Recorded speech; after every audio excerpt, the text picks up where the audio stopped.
Donald Trump was his father's apprentice, heir to a multi-million-dollar real estate organization. They had a vast empire in Queens and Brooklyn of residences and rental apartments.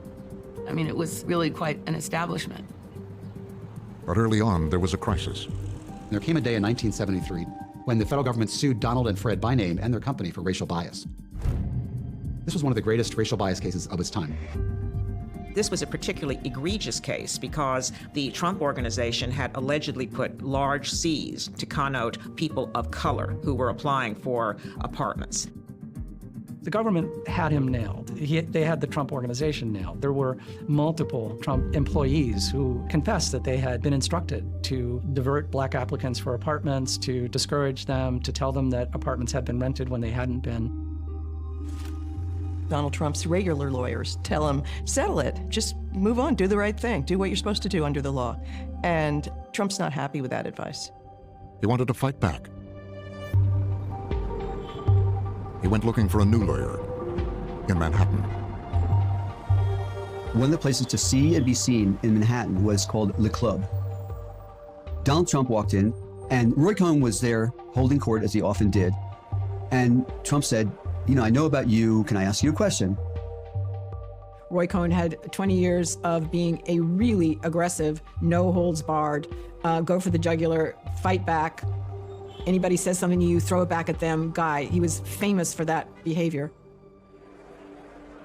And as legend has it, Donald stuck out his hand and introduced himself and said, my father is being sued by the Justice Department over this race discrimination. What should we do? And he said, listen, I've spent 2 days with these establishment law firms about a case we have. It was a civil rights case or something, and they're all telling us, give up, do this, sign a decree, and all of that. He says, I followed your career, and you're a little bit crazy like I am, and you stand up to the establishment. Can I come see you? And I said, sure. When they met, Roy said to him, you might be guilty, it doesn't matter. Go after the Justice Department. Don't ever admit guilt. Fight it, you'll kill them. Just deny everything and fight. And Trump was totally taken by that, and he hired Roy Cohn as his lawyer. That was a defining moment for Donald Trump. Donald Trump was on the ropes. There was no doubt they had discriminated. There's no doubt there was wrongdoing. And yet, Roy Cohn showed him that you can turn around a situation just by ignoring the facts and going after your attacker. Trump countersued the Justice Department for $100 million. I have never, nor has anyone in our organization ever, to the best of my knowledge, discriminated or shown bias in renting our apartments. This is a classic example of where Trump begins to demonstrate something he talks about all the time today, which is he's a counterpuncher. So somebody comes out after him and says that he's done something nefarious and horrible, and he just goes back at them with all guns blazing. You know, boom, boom, boom. And admits nothing, never admit anything, never say you made a mistake, just keep coming. His countersuit didn't work, and in fact, he did end up quietly settling out of court. But Roy went on the offensive and said, this is a victory. Trump was vindicated. He knew before anybody else did that the court of public opinion is often more important than a court of law. The lesson from Roy Cohn was, don't go the way the establishment does. Don't play by the rules. Donald Trump learned a lot of things from Roy Cohn, but I think that you could kind of sum it up by saying that bullying works really well. If you punch back, most people withdraw and just look at what you can get away with. For Donald Trump, Roy Cohn's playbook would become a guide to life, business, and politics. A witch hunt, a horrible, horrible, disgusting witch hunt. I did nothing wrong. We'd have a system that was rigged and disgusting. I did nothing wrong. Cohn's approach to life that he conveys to Trump is you fight back, and you fight dirty if you have to. Trump articulates this. And we fight like hell. And if you don't fight like hell, you're not gonna have a country anymore. If somebody attacks him, he attacks them back, he says 10 times as hard. He's not about diplomacy, he's not about negotiation, he is all about the fight. The Trumps are good copy, and the gossip columnists are in for a field day. In 1991, when Donald Trump's personal life was headline news, High-octane mix of the stuff that sells newspapers. He did a phone interview with People magazine under the name John Miller. John Miller. It's an artifact of the time in that he'd never disguised his voice. It's clearly Donald Trump when you listen to the recordings.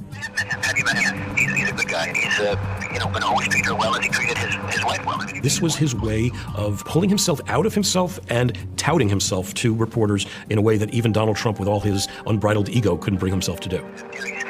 He's somebody that has a lot of options, and frankly, he gets called by everybody. He gets called by everybody in the book in terms of women. And well, he gets called by a lot of people. When we confronted Donald Trump with this, he didn't exactly deny it. He now is at a point where he is sort of sheepishly saying, well, some people say that. It wasn't the first time Trump had used a pseudonym. It happened in 1980. Donald Trump was looking to make his mark in Manhattan real estate. And Donald came upon this site, which had the Bonwood Teller building on it. It was kind of a landmark building. It was next door to Tiffany's. He loved it. It was to be called Trump Tower, 58 stories of high-end retail and high-priced condominiums. But before he could begin construction, Trump had vowed to preserve two valuable sculptures. And these were absolutely beautiful Art Deco sculptures that had been promised to the Metropolitan Museum. It was delaying Trump's construction, so he brings in a gang of workers to just break the stuff up, and boom, dust, gone forever. The press was all over him. Trump suffers a major hit in his reputation in New York because people see this as an act of vandalism. And everyone came down on his head. He was in a lot of trouble in the city. He was in the headlines every day. Donald Trump went underground. Repeated efforts over the last 3 days to reach Mr. Trump have been unavailing. But the press would hear from C.o.b.r.a. John Barron, a vice president of the Trump Organization, said 3 independent appraisals of the sculptures had found them to be without artistic merit. There was a Trump spokesman, John Barron, who called the press and explained why these things couldn't be preserved. John Barron said the merit of these stones was not great enough to justify the effort to save them. And it was his first employment of this fake persona. Trump had learned the tactic from his father, Fred Trump, who sometimes used the name Mr. Green. He was Mr. Green. Fred was, when he called up and asked questions. He said, "This is Mr. Green." And Donald was later John Barron. I don't think Donald was necessarily evasive with the press when he used his alter ego, John Barron. I think it gave him the opportunity to say things that he couldn't say as Donald Trump. John Barron helped take the heat off Trump. The media moved on, and Trump Tower became his most iconic property. He saw this as a crowning achievement, and he was willing to take the PR hit because ultimately Trump Tower would be this great monument to himself. For Donald Trump, the experience would shape his dealings with the news media for decades to come. He doesn't care. He simply doesn't care. He simply thinks that bad publicity is good publicity, and certainly better than no publicity at all. The clear lesson that Trump took away from all of this was the worst publicity in the world can end up being good publicity. Meaning, yeah, people said terrible things about me, but they sure know who I am. And a month later or 3 months later, they don't remember what it was they didn't like about you. They just remember they know your name.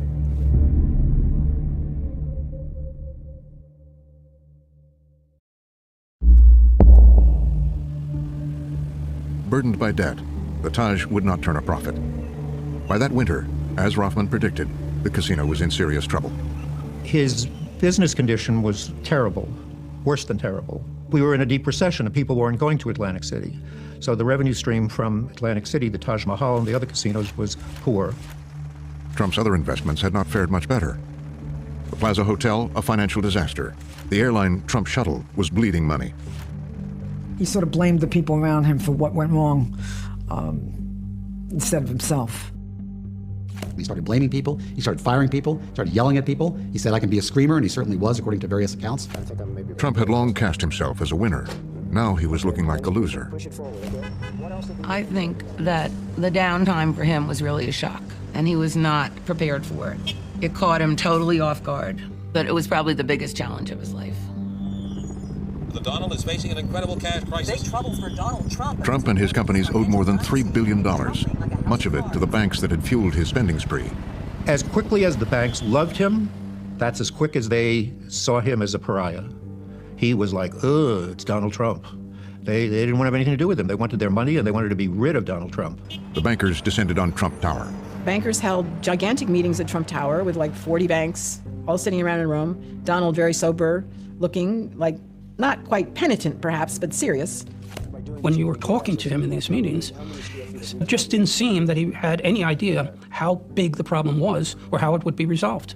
But he, as far as being a CEO, in understanding numbers and understanding the ramifications, Doesn't seem like he took economics or accounting in college. Donald Trump's assets are on the line. Citibank and Trump's other lenders are working on The bankers faced a fundamental decision. The Trump Organization confirmed today. It was at a time when we all were trying to figure out, is it better off this guy being alive financially, or is it better off having him dead financially? As they stared into the Trump Organization's abyss, the banks came to believe that Trump's assets, the buildings, the casinos, were worth more with his name on them than in foreclosure. If they were to take Trump out of it, they would no longer have the name for the casinos, which was a tremendous part of their allure. Otherwise, basically, what could they do? Liquidate and take a tremendous hit. The brand was worth now so much that bankers were willing to take a haircut in order to hang on to the name. The Trump princess is said to have a price. They sold the yacht and the airline. Trump may have to unload the Trump shuttle, worth about And they put Trump on a $450,000 a month allowance. In exchange, he would continue to promote the business. I think bankers look at Trump as a promoter, not as a CEO. At least that's the way I looked at him, and if you talk to other bankers, I think they share that opinion. He's a wonderful promoter. He's the P.T. Barnum of the 21st century. Donald Trump may have pulled off his biggest deal to date. Donald Trump had survived. He was too big to fail. The bankers do not want Trump to file for bankruptcy. So you want to be the next big thing? The Apprentice gave Donald Trump substance. It allowed him to tell his story on his own terms. He got to sell that image to America, and they bought it. They loved it.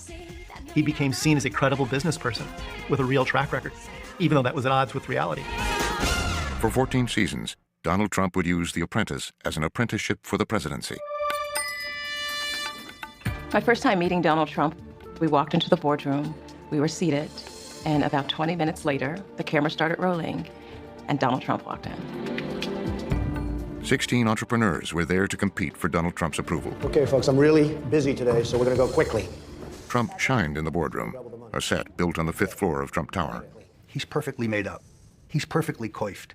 He's perfectly lit. He's in the high-back chair making tough decisions. What does he look like? He looks like a president. It was the makeover Trump's image desperately needed.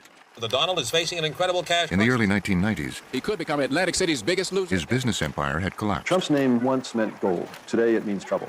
He had been seen for quite a long time as a punchline to jokes about the excesses and the failures of the 1980s. We had the gift bags. What was in the gift bag? And The Apprentice turned all of that on its head. He was a plain-spoken, blunt-talking chairman of the board. Why should you interrupt me when I'm not going to Because I'm being truthful and always be truthful. How stupid is that, right? Here I am, I'm getting ready practically to fire this guy, and you keep interrupting me. You know what, Summer, you're fired. It was not a real-world environment, but in that room, he could get things done. But no longer with us, you're fired. I have to say you're fired. Donald has lots of hand gestures. Go ahead. And so when he sort of did that movement with his hand when he said you're fired, we nicknamed it the C.o.b.r.a. You're fired. C.o.b.r.a. You're fired. You're fired. You're fired. You're fired. It's just a motion. It's a theatrical affectation.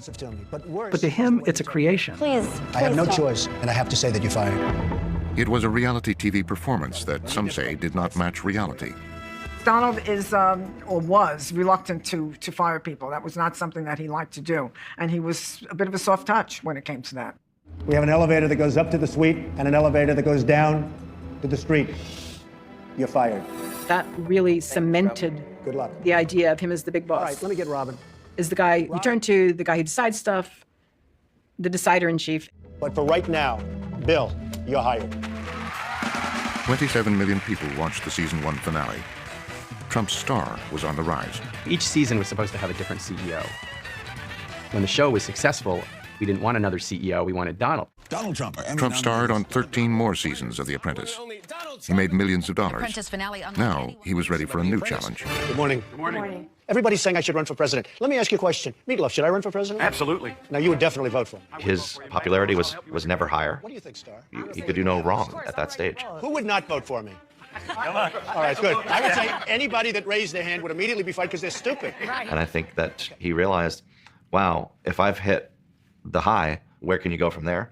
I want to be president. A major announcement event. Trump had used reality TV Trump is running for president. to become a real-life political star. Trump throwing his hat into the ring. The Apprentice is the greatest single asset to his presidential campaign because for 14 seasons, he is viewed by the voters, by the population, in a perfect light. I am officially running for President of the United States. Now, I understand the elite say, oh, that's reality TV. Our country great again. Voters don't see it that way. Television news and television entertainment, it's all television. Thank you. Thank you very much. Thank you very much. He had rehabilitated his image. The world knew his name. Donald Trump's apprenticeship was complete.